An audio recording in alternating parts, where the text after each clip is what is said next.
Val and I are like not getting along that well right now, and we're not. And I'll be honest about that. And that's frankly kind of an understatement. Back in October, I wrote a story about Val for the New York Times that was, it kind of described the very complicated, very intense relationship that I just alluded to. And in that, I mentioned the fact that Val had a history of substance abuse, he had a history of credit card theft.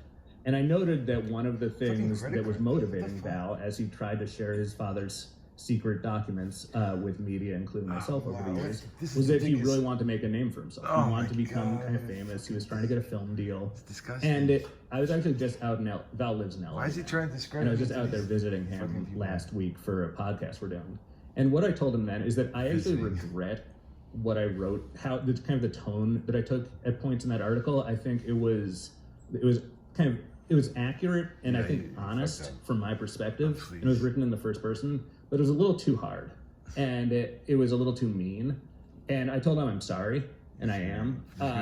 Really so sorry, I say that all not to like just have you guys be my therapist, but because I think this provides context as to why Val's so angry.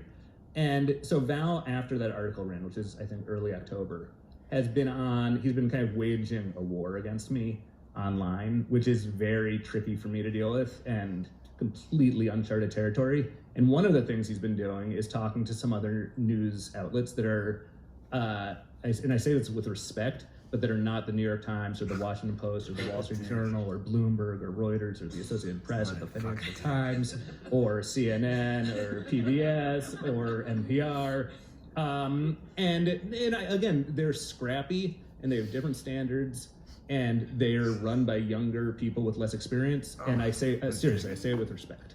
Some of the stuff that has been appearing that Val has been kind of out there spreading really oversimplifies things.